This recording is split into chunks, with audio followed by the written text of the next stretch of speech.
Pemirsa, jelang 1 tahun invasi Rusia ke Ukraina, Presiden Rusia Vladimir Putin dalam pidato kenegaraannya mencerca negara-negara barat dan menyebutnya bertanggung jawab atas eskalasi konflik. Lalu seperti apa respon Ukraina atas pidato kenegaraan dari Putin? Kita akan segera bergabung bersama rekan Iqbal Himawan di Ukraina untuk informasi selengkapnya.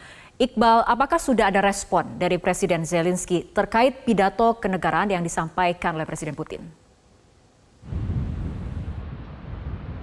Sejauh ini belum ada reaksi langsung dari Presiden Ukraina Volodymyr Zelensky, Fitri.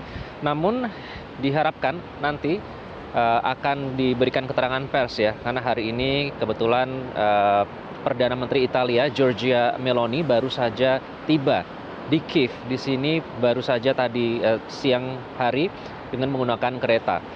Nanti rencananya akan memberikan keterangan pers meskipun nanti tidak tahu secara pasti apakah akan mengeluarkan pernyataan khusus merespons pidato kenegaraan Presiden Rusia Putin tadi di depan Majelis Federal di Moskow.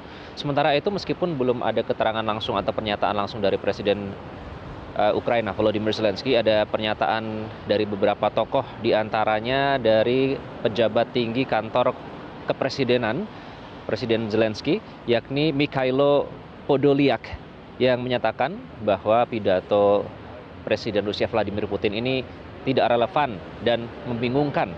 Itu istilah yang digunakan oleh Mikhailo Podolyak. Kenapa ia menggunakan istilah tersebut? Antara lain istilah-istilah yang dipakai Presiden Rusia Vladimir Putin selama pidato kenegaraan di depan Majelis Federal, yakni yang pertama ada menyebut soal Nazi, kemudian ada soal Martians, ada menyebut tentang beberapa konspirasi teori. Nah, faktor-faktor itulah yang mendasari pernyataan dari pejabat tinggi kantor kepresiden Mikhailo Podolyak. Sementara itu juga ada reaksi dari Sekretaris Jenderal NATO Jens Stoltenberg yang menyatakan bahwa Presiden Rusia Vladimir Putin ini bersiap untuk perang lebih lanjut. Antara lain bahkan sekarang mulai mendekati pihak Korea Utara dan Iran, itu yang disebut oleh Jens Stoltenberg.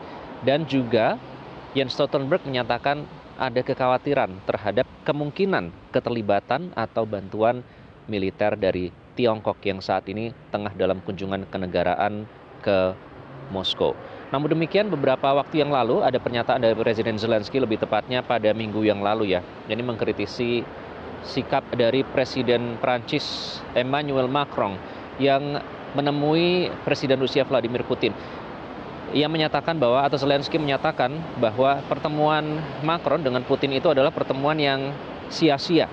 Sebelumnya Macron berharap bahwa memang ia berharap Kremlin akan kalah dalam perang. Namun demikian Macron juga berharap bahwa akhir perang ini adalah perdamaian. Jadi sejauh ini statement dari Presiden Zelensky yang masih akan ditunggu nanti sore hari ini waktu setempat atau mungkin malam hari baru akan memberikan keterangan pasca bertemu dengan Perdana Menteri Italia Giorgia Meloni di Kiev. Fitri. Terkait bantuan senjata dari Amerika Serikat dan juga sejumlah negara-negara barat lain, apakah bantuan tersebut sudah terrealisasikan atau seperti apa? Ada pernyataan dari Menteri Luar Negeri Ukraina Dmytro Kuleba yang menyatakan bahwa hal terpenting soal bantuan persenjataan militer yang telah digelontorkan oleh Amerika Serikat dengan kesepakatan nilai mencapai 500 juta dolar Amerika Serikat ini, yang terpenting adalah koordinasi.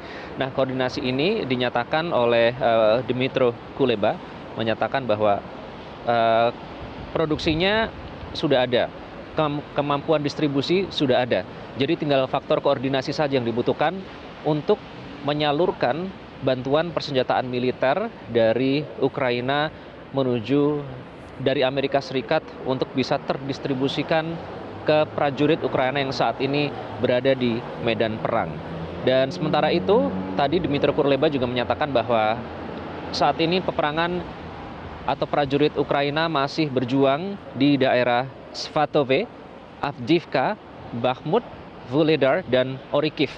Dan Orikhiv inilah yang kami datangi, saya dan jurnalis Levi Wardana menyaksikan langsung bahwa memang pertempuran sengit hingga saat ini masih berlangsung. Sementara itu update untuk hari ini, Fitri, di wilayah Kherson, serangan udara Rusia mengenai pasar dan juga terminal ini dinyatakan oleh Komando Operasi Militer Ukraina Selatan Menurut komando ini ada 6 orang yang tewas dan 12 terluka. Meskipun belum dikonfirmasi 6 orang yang tewas ini apakah warga sipil atau pasukan militer. Dan serangan udara Rusia ini juga disebutkan oleh Komando Operasi Militer ini mengenai permukiman, infrastruktur, taman kanak-kanak dan juga rumah sakit. Nah, meskipun dalam pidato kenegaraannya Presiden Putin menjelaskan bahwa kami tidak berperang dengan warga sipil Ukraina. Ini adalah perang melawan aliansi Barat begitu.